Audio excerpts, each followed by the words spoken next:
And for that girl backstage, make it publicly clear, never mind who you thought I was, I'm Rick James, bitch.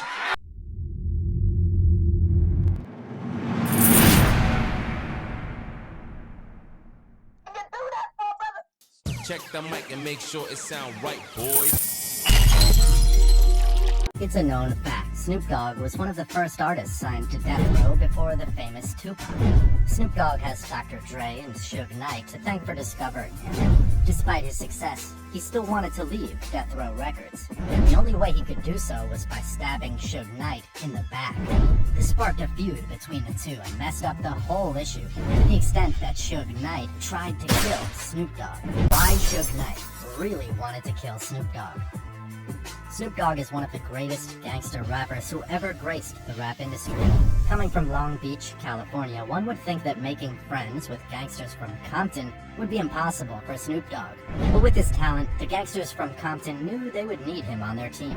Snoop Dogg met with Dr. Dre and Suge Knight in 1992, when Suge was contracted to create a soundtrack from the movie Deep Cover. With only a few rappers signed to the label, Suge had to scout for new talent. Luckily for Snoop Dogg, he was in Dr. Dre's good books, and he had Dre vouch for him. At first, Suge didn't seem to trust Snoop Dogg, but only agreed to work with him because Dr. Dre recommended him. Snoop Dogg got signed to Death Row Records and worked on the soundtrack for the movie. When the project was released, it received acceptance from the audience. It became a huge success, with the public giving positive feedback to Snoop Dogg's verse on the track and the money it made for Death Row. Suge had no choice but to sign him to Death Row. Things only got better for him from there on out. From taking on collaborations with Dr. Dre and appearing on his debut solo album, The Chronicle, to him releasing his own music projects, Snoop Dogg was ready to take on the music industry, and he has since maintained a successful career. Snoop Dogg's debut album, Doggy Style, was widely anticipated when it was released in 1993 by Death Row Records. The 19-track album sold over 800,000 copies in its first week after release, quickly reaching its peak at number 1 on the Billboard 200 chart. Of course, with all of that money that Snoop Dogg made for Suge, we would expect that the two would have had a great relationship, but word on the street was that Suge hated him so badly that he wanted his head on a spike. Snoop Dogg leaves Death Row Records. You know when someone has done you a huge favor and you stab them in the back and betray their trust? Of course, they'd be furious and try to go out of their way just to hurt you. Yeah, this was the case between Suge and Snoop Dogg. But while everyone would think that Suge was backstabbed in this case, it was, in fact, Snoop Dogg. However, the rapper's attempt to finally leave Death Row Records contributed the most to the intensified beef between them. The beef started after Snoop Dogg and his bodyguard were arrested in 1996 and charged with first-degree murder. The rapper's bodyguard, McKinley Lee, aka Malik, had allegedly shot a rival gang member named Philip Walter Merriam. Being one of his label's biggest assets, Suge couldn't bear to see Snoop Dogg in jail, so he tried everything in his power to make sure that he was acquitted. Suge hired one of the best lawyers for him, so that it could be a flawless win. Luckily, Suge's lawyers got Snoop Dogg and Malik out of trouble by claiming self-defense. They were fully acquitted on February 20th, 1996. We, the jury in above the title action, find the defendant, Calvin Brodus, not guilty of the crime of murder in the first degree. While everyone thought Snoop Dogg would forever be loyal to Suge for saving him from going to jail, he did the opposite several months later. After Snoop Dogg's legal issues were solved, he saw it as an opportunity to wipe his slate clean and start a new life, one that was void of violence and toxicity, the main foundation of Death Row Records. Shortly after Tupac was killed in September 1996, Snoop Dogg didn't want to continue living the gangster life, as he believed that if he continued this way, he could end up losing his life too. He realized that the first step he had to take was to leave Death Row Records. After all, they were not paying him fairly and giving him the credit he deserved. To top it off, the record label was crashing at the time, with its name making news headlines for gang criminal-related news. Suge was piling up criminal charges. He had become a menace to the rap industry, and Snoop Dogg was done and no longer wanted to be associated with him.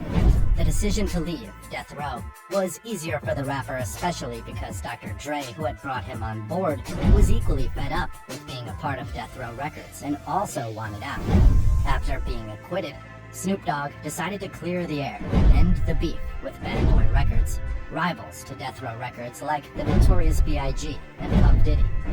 Of course, with Suge being the major reason this beef existed in the first place, he couldn't bear the betrayal from Snoop Dogg. The situation worsened in 1997 when the rapper and Diddy appeared on the Steve Harvey Show and buried the hatchet between them. While on the show, Diddy said, "Yo, Steve, check this, man. All that East Coast, West Coast stuff is a bunch of media hype. He's been my dog from day one. It's all good between me and him. That's my people." Snoop Dogg replies, "For real, that's what we came here for. We came in to light it up and ride it up. We made music."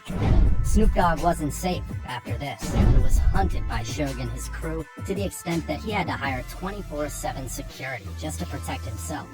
The rapper only had some breath of fresh air after Suge was sentenced to 9 years imprisonment in 1998. Snoop Dogg stabs Suge Knight in the back. Snoop Dogg was terrified of Suge and he didn't have the mind to leave Death Row. But an opportunity came when Suge was in prison. The rapper quickly signed a contract with Master P of No Limit. Master P had offered Suge millions of dollars for the release of Snoop Dogg. When speaking on Snoop Dogg's exit from Death Row, Suge said, "For Snoop, it's not about that, it's about respect.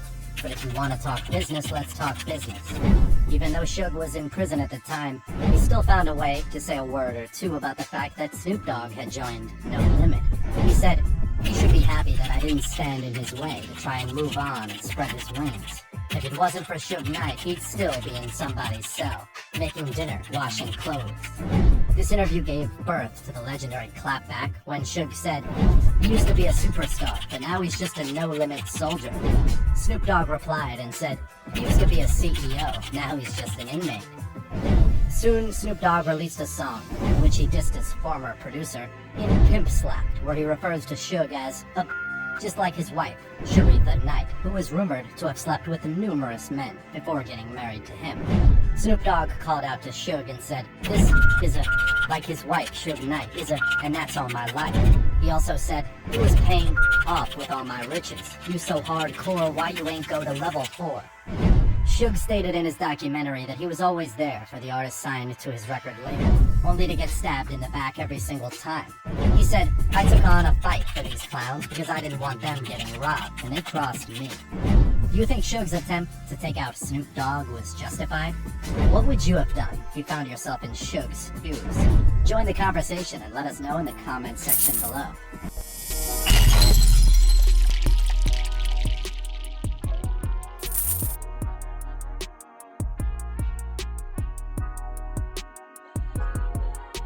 Buddha.